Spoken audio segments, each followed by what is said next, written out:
Okay, it appears I am live. Okay, cool. So I'm just going to wait for folks to join. I'll give it a minute.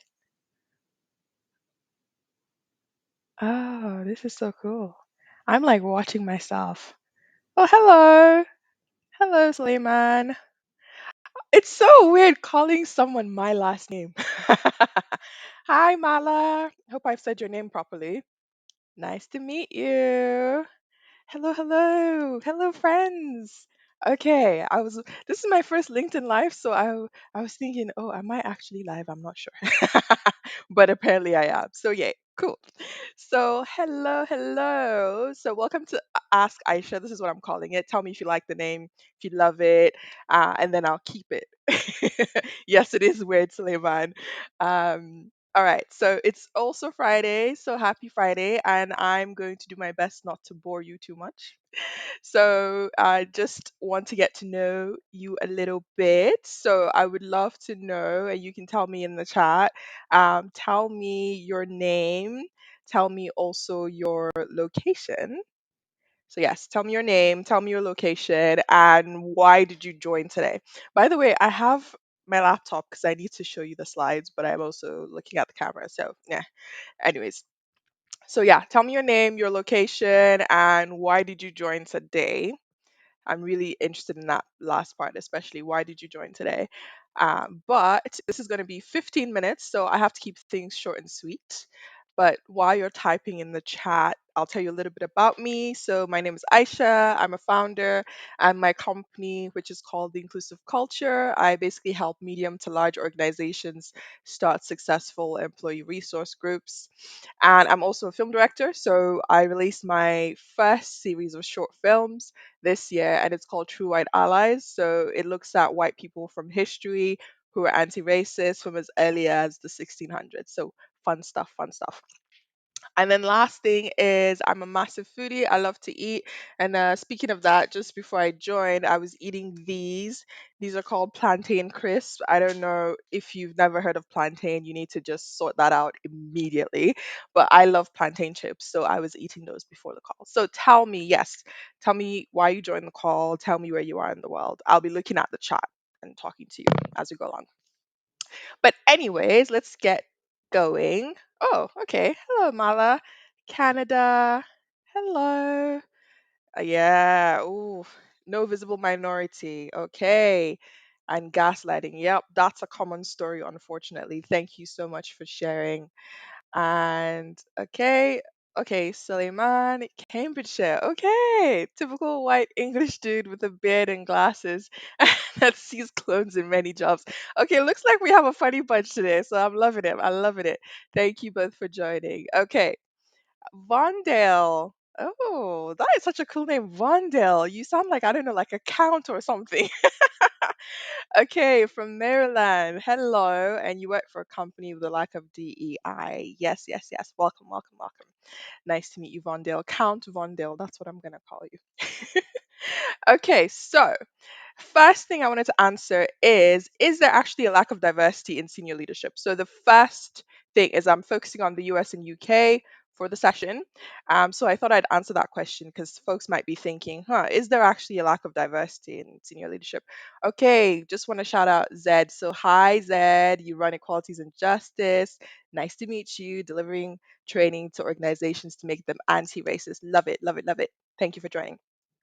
Okay, so is there actually a lack of diversity in senior leadership? So I looked at the US and the UK, and what I found was when you look at the Russell 3000, so that's basically about 97% of companies that have investable US stocks, what you find is only about 6.2%, yeah, only about 6.2% of the directors are Black, and then about 5% identify as Asian or Pacific Islander, and only about 26% are women. Okay. And then when you look at the UK, if you look at the FTSE 100, what you find is only about 11% of board members identify as Black, Asian, or minority ethnic. And about 30% of the board seats are filled by women. It's a shame we don't have the breakdown for Black, Asian, and minority ethnic. I couldn't find it. If anybody has a report that breaks that down, I would love to see it. So yes, the answer to the question is yes, there is a lack of diversity in senior leadership. So today I'm going to be talking about three reasons why that's the case. And one of them, oop, look at me going too far. Look, I'm just too excited. I'm going to go back. Going to go back. And I'm going to go back again. There we go.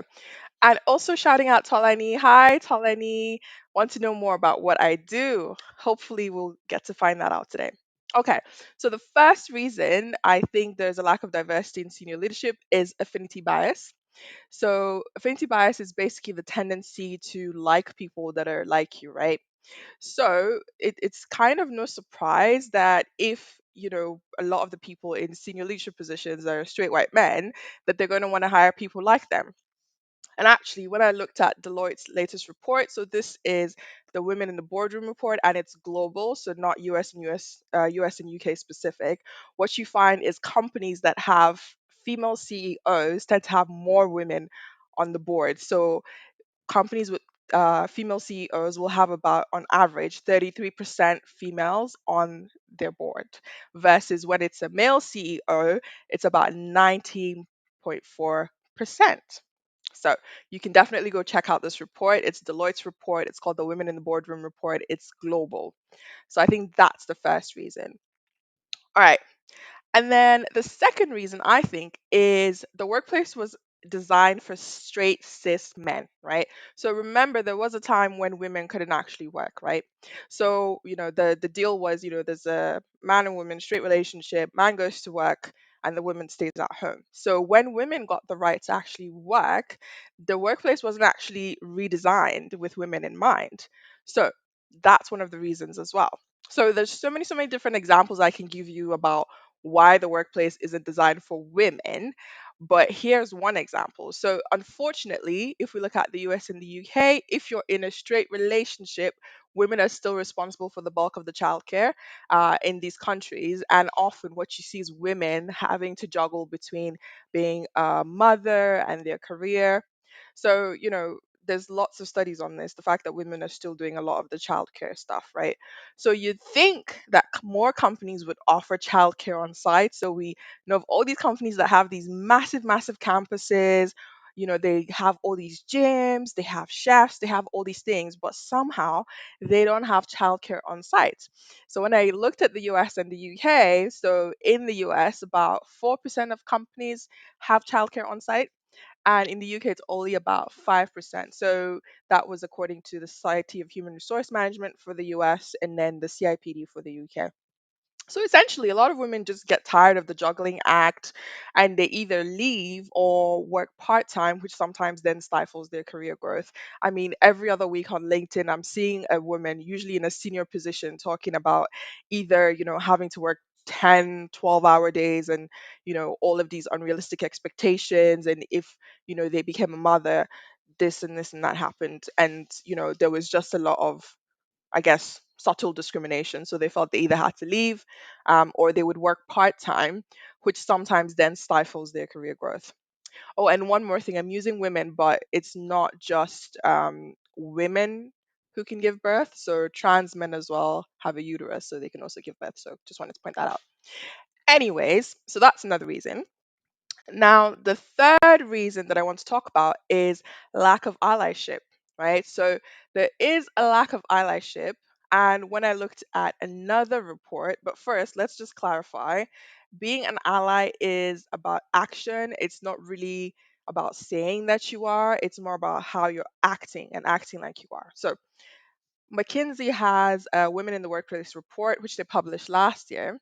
And what they found was, more than three-quarters of white employees consider themselves allies, but yet less than 50% of them actually are taking those allyship actions. So, doing things that will make a difference in the long term. So, things like advocating for opportunities for women of color, things like sponsoring them as well. So, essentially, the words and the actions are not matching up. right? And that study focused on the US. But when you look at the UK, there was a recent report by The Guardian, an article by The Guardian, and they talked about a study that was done, and more than 120K workers in the UK actually quit their jobs because of racism, right? But then back to the McKinsey study, what you find is Black women, LGBTQ plus women, and women that have a disability are the most likely to experience microaggressions at work. So, Zed, I see you're asking about the reports. What I'll do is after the session, I'll post the links to all the reports that I've referenced. All right. So, I will send you all the links. I have receipts. I love receipts.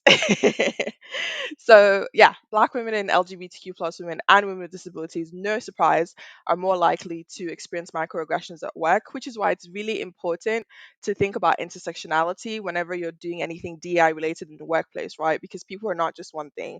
If you're a Black woman who's also a lesbian and also has a disability, then all of these things are compounded as well.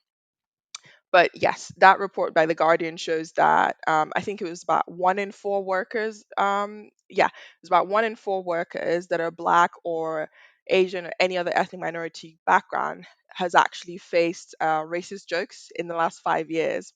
So the question is, did any of their colleagues actually speak up on their behalf? This is the question. Okay. So those are my 3 reasons, and I love to talk about solutions, so let's talk about some solutions, right? So one solution is actually having targets and using data to make a change. So targets actually work. So going back to a report by Deloitte, when they looked at all of the countries and which ones had the most gender diversity in board seats, what you find is the top 4 countries, that's really, really tiny. So again, I'll paste the link in the chat afterwards. So France, we've got, I believe that's, I'm looking very, very closely. France, I believe that's Italy, Belgium. Anyway, so those top 4 countries, they all have an asterisk, and the asterisk means that the government has either put in a quota for all listed companies or some listed companies. So those are the top 4 countries in the world. So the top 4 countries in the world that have the most gender diversity on their boards is because there's been a target in place. So targets work, and I think it's really, really important to have them. A target is not the same as a quota. A quota is, oh, you have to have this certain amount. A target is we're aiming for this amount, right? So I would say have targets and use the data to make change. And then the 2 other things I would say is one, redesign the workplace, and you can do that by listening to your employees. So maybe you do a survey and ask your employees, hey, do we want childcare on site? You might find they say no, then in which case don't do that. But if you find that it's something that people want, then implement it. But basically, listen to your employees and redesign the workplace with their needs in mind. And then the last thing is training employees on anti-racism and allyship. So how can they actually spot what racism looks like? Because it's not always overt. Sometimes it's covert. So training them on, okay, what does it mean to be anti-racist in the workplace, and how can they be an ally in the workplace as well? That's another way to sort of improve it. And okay, if you're wondering, how can I be an ally? Okay, you can go to trueallies.com/community. So I've got all these free resources about all the allies that I covered in my films. So each of them has a lesson. Yes, I did focus on white people, but a lot of the lessons you can learn from them can be applied across any group. So you can take what you learn and apply it in different scenarios. Okay, yes, I managed to do that in 15 minutes. Now, let me know if you have any questions. Let me know your questions. I'm looking in the chat. I'll stay on for like 1 minute. If no one says anything, I'll run away. And in the meantime, what I'm going to do is I'm going to go and paste all the reports that I talked about. And then I'll check in and see what the questions are. Okay. Mhm. Oh, someone's calling me beautiful. Okay. Thank you. Someone called September. I'll take it. Okay, questions. Any questions?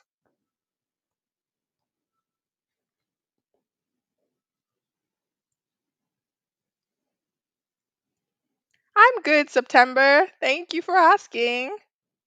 We're almost finished though. Haha.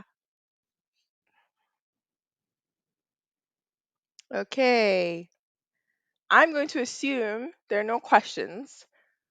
I'll stay on for one more minute. Ah, someone who's LinkedIn user. I'm not sure who it is, but that's okay. You can rewatch it. It's only 15 minutes, so I will post the recording afterwards. Or actually, I think LinkedIn lives automatically get recorded anyway. So, yeah. Okay. So, if there are no questions, I'm going to go and enjoy myself. We have a bank holiday on Monday in the UK. So, I'm going to go dancing tonight and then I will enjoy the rest of my weekend. Oh, someone is saying technical difficulties. Oh, okay. Okay, I'm gonna go.